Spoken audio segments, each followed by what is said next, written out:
Okay, so similar to the head up piece of advice, a lot of people say keep your eyes looking at the ball, keep your head really still. Again, this is a real misunderstanding, and it causes problems with the swing when people misunderstand and try and fix it in the wrong way. So golf is so different to say tennis or squash, especially something like a sport like tennis is probably the best example. When you're playing tennis, you're moving, your opponent's moving, the ball's spinning, and you're constantly having to evaluate basically sort of where the ball's going to land, what type of spin it's got on, where you're going to stand, and where your opponent is and where you're going to hit it. So if you don't watch the ball in sports like tennis or squash, then you're useless, because it's just a sort of absolute must. Golf's very, very different. The ball's still, you're still when you start off, you've got the added sort of bonus that you can get your setup right each time, so you can get your distance from the ball exactly the same, the ball position in relation to your stance exactly the same, and your posture, so you're in control of all that. And then when you swing, what your aim is just to make a repeatable swing that returns back to that spot each time, not to keep your eyes looking at the ball. So what a lot of people do, again similar to the head up sort of thought we were talking about, what they end up doing when they keep trying to keep looking at the ball is they just keep very still with their body and they don't really follow through. Whereas, as we mentioned earlier, you must make yourself follow through to sort of hit a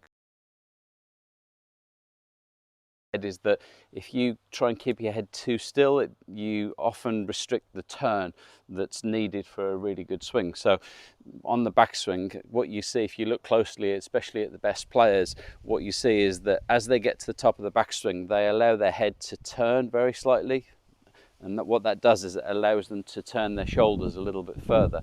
If you keep your head still, or for most people, if they keep their head still, they can't turn much further than that, which isn't enough. So instead, you should try and feel as though as you go back, you allow your head to turn very slightly, and then that way it allows the shoulders to turn that little bit further, which makes it so much easier to hit a good shot. And then on the way through, again, it's like we said before, judging the depth of the contact and feeling where you've got to hit the grass, and then allowing yourself to really through. It's not a case of keeping looking at the ball.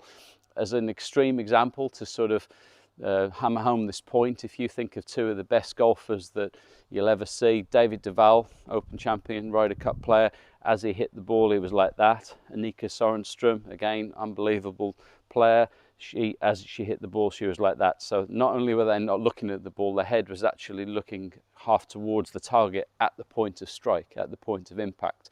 And again, all the top players, you'll see them in this full follow-through position, and yet people often ignore all that and try and keep watching the ball. They try and watch the club head hit the ball. Now, I'm not saying that you should intentionally look away, but my experience is that when people have been playing golf for just a short period of time, it's not instinctive for them to look away from the ball.